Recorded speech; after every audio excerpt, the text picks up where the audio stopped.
2 weeks ago, Pope Francis was speaking during a flight he was on his way back to Italy from Kazakhstan.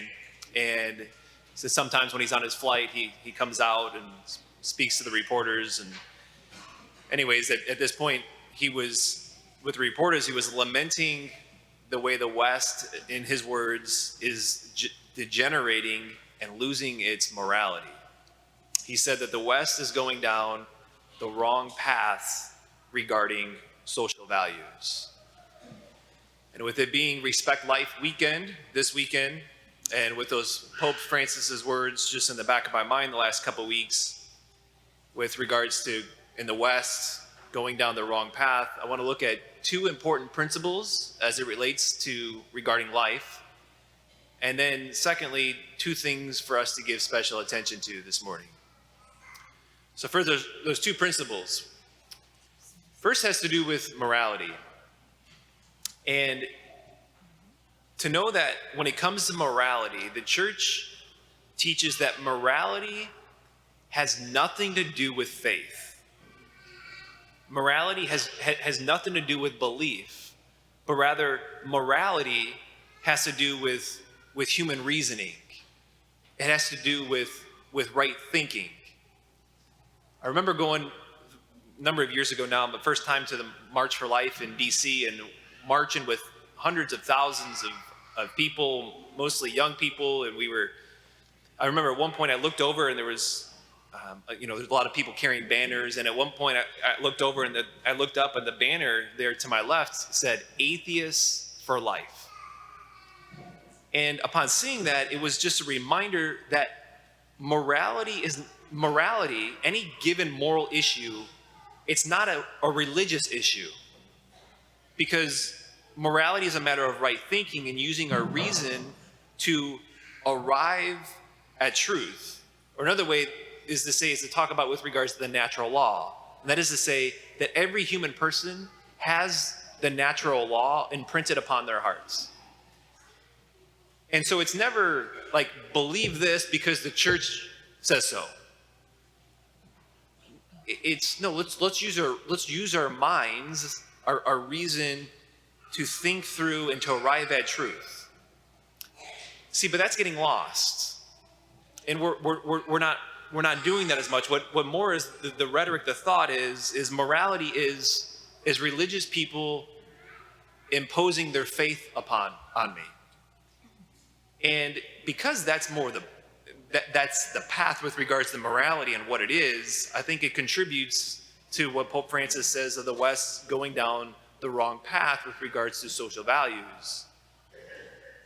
The second principle that I just briefly want to mention here with regards to life has to do with the philosophy of human life.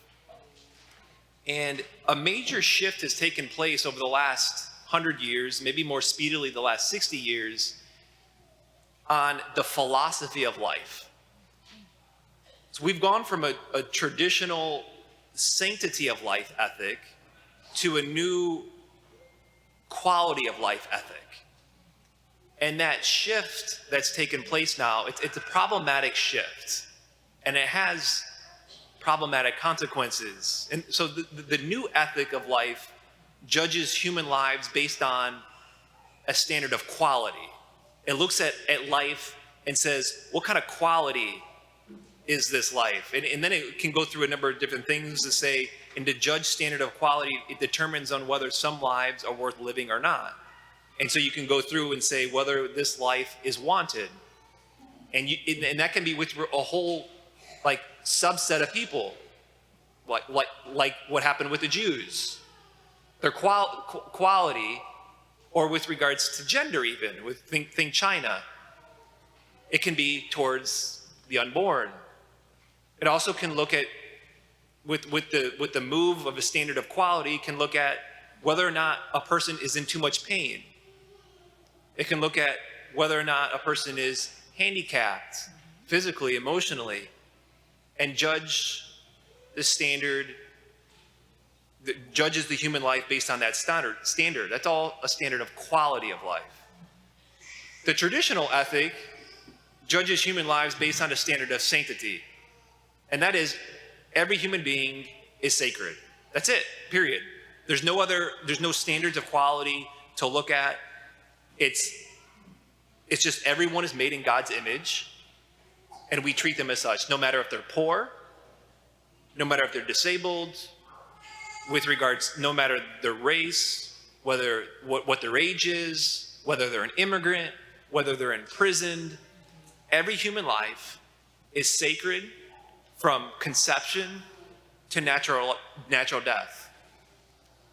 And that's the sanctity of philosophy rather than quantity or quality. But that shift toward quality leads us, I think, again, Pope Francis talking about down the wrong path. And so, taking these two principles, I want to just focus our attention on two special things, given these attentions, and especially these two things have been in the news a lot more as of late, and that is abortion and euthanasia. With the recent overturning of Roe, abortion's been in the news a lot. And the perspective that's taken by the media is often sensationalized, it's inaccurate, and it can be misleading. You know, I'll get emails or phone calls sometimes and say, Father Mark, I heard this on the news, a prominent person who's talking on abortion, and they said that there are exceptions to abortion. There are exceptions that sometimes that it's permissible, and they even drew upon and said that this is what the church teaches. And see, and that creates confusion. That's why I'll get phone calls and emails and say, Father Mark, is that true? Is that right? And so as a pastor, because something's in the news a lot more, and there can be information that's not true, it's important for me as a pastor, I feel the need to unmuddy those waters, to create clarity, and to say that it's never permissible. It's never permissible to intentionally kill an innocent human life. And whenever I speak on, and talk about abortion, it's always important to say to those who have been involved with an abortion in any way, whether you're a mother, a father, a doctor, or even a friend, to hear this: the church does not judge you. It's not a condemnation, like, not at all. God is rich in mercy, and He loves to forgive. And fear and circumstances can sometimes motivate us to do some bad things. And because we're all human, we're all human beings, we're all fallen human beings, we're really good sometimes at rationalizing things, to talking to ourselves to say that this sin is okay when it's really not. And that's all of us. That's you, that's me, and it's all for all sorts of different sins. And regardless of what's been done or what's been rationalized, Jesus loves to forgive and He loves to heal. And I think it's also important to say now that Roe's overturned, that as Catholics, we need to do even more to be more intentional about loving and caring for women who are in need. Not like, even this year, the theme for Respect Life this year is simply help moms in need. Like, that needs to be our marching orders, is to help moms in need, of not judging or condemning, but accompanying them every step of the way, to need to do everything we can to support them and their child. And our Celebrate Life group here at Notre Dame, we need to do more on a national level. We need to do more, especially more on a local level, of helping moms that are in need in crisis pregnancies. After Mass today, you have an opportunity to grab a baby bottle, to take it home with you, to bring it back to the church, to support organizations like Women in Need, Aid for Women, Waterleaf, to here at Notre Dame to do more and more of company every step of the way. And secondly, the second issue to just draw more special attention to, as it's been in the news more as of late, is euthanasia. Because there's been that shift of judging human life by a standard of quality, we're slipping into very quickly some very scary euthanasia laws. The Associated Press put out an article just a couple weeks ago on some of Canada's new laws, essentially allowing, even encouraging people having to end their lives, elderly people, or even those who are disabled, to end their lives themselves, or physician-assisted suicide. And, I think in general, our society devalues, again, because of the quality of life ethic, we devalue those who are elderly. Because when one gets older, they're not able to do the same things physically, mentally, that maybe they once did when they were younger. There's a pain there. Heck, I'm 35. Like, I feel that pain, right? Like, not being able to play basketball at the high school, there's the same way I could. But we devalue, because of a quality of life ethic of those that are even old, who are bedridden. I remember, even as a kid, my parents on Sunday afternoon, they would take us, every Sunday we would go to the nursing home. It was often Sunday afternoon, so I'd be missing football, so I was upset about it at the time. But looking back on it, what it instilled in me was this deep realization that all lives are sacred and they matter. And the same is the case with those with disabilities.